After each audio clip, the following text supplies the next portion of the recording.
Hello, my name is Andy Khong, and in this video I will be talking about consent and the confusion over what consent is and how consent still is a topic of debate and how it affects society today.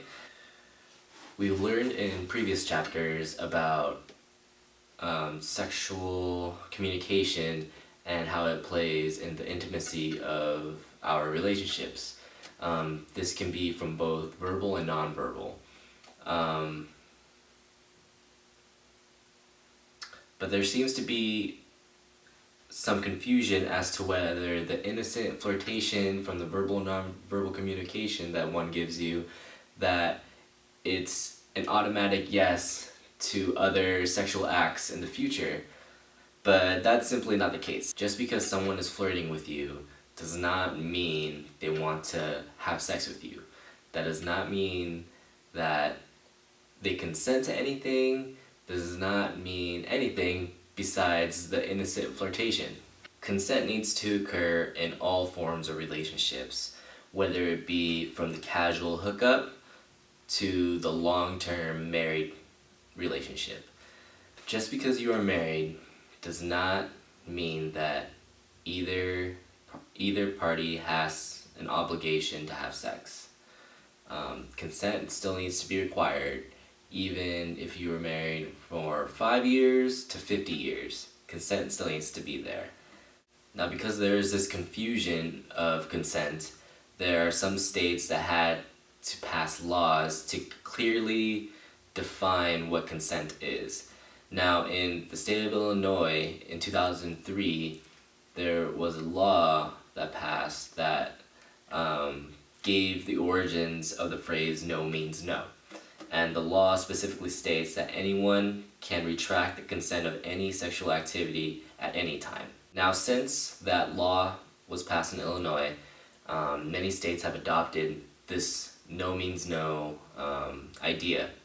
But even by that clear definition from that law, problems of the "no means no" still occur, and confusion still exists. In numerous sexual assault cases, there have been arguments whether or not no really meant no, or whether the retraction of the sexual act was really retracted in a sense. Some arguments included, even though that initial act, she said no, it left an open window for other sexual acts to happen. Problems with the "no means no" law is that it's very vague and in its interpretation, and there have been numerous sexual assault cases where arguments and debates occur whether the retraction of the sexual act really did occur. Some said that although the initial no was there, it still left an open window for other sexual activity to occur. Others say that although she did say no, there were other cues that actually meant she meant yes, or there was this ambiguity of the way she said it or acted that made the other person believe that she actually really did want to have sexual relations with that person. There have been many cases where the individual was manipulated into having sex, whether it be emotionally forcible or physically forcible. There have been other cases where one was drunk and was incapable of saying no, or was drunk and was coerced into saying yes, and it left the "no means no" law to have many gray areas that obviously needed to be fixed.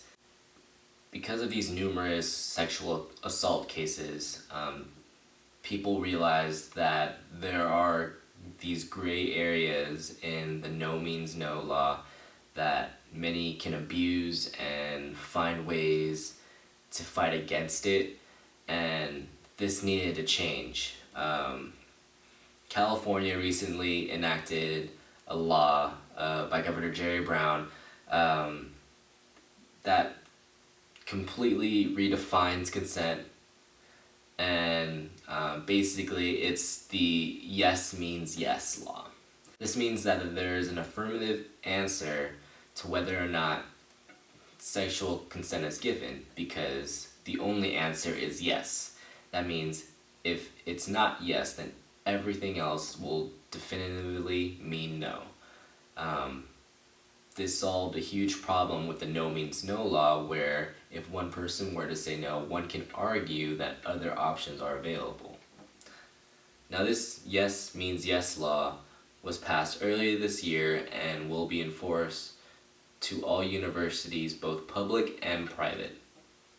This would hopefully solve all the sexual assault cases that are going on campus and eventually spread to the whole nation as a definitive answer to what clearly consent is.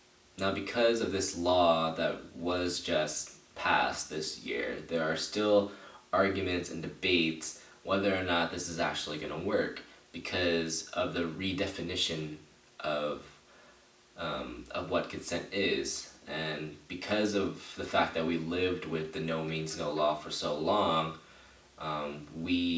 There are people that are arguing whether or not society can assimilate to these new rules of consent. Here's a video that better explains the details within this yes means yes law. With yes means yes, the definition of consent under the bill requires an affirmative, conscious, and voluntary agreement to engage in sexual activity. As in, the absence of saying no does not equate to consent. In other words, a victim no longer has to say no for he or she to have a valid case. It is the absence of a firm and clear yes that offers a valid case. I hope I was coherent enough in this video. If there are any questions or concerns about this video or about my views, please leave some discussion comments.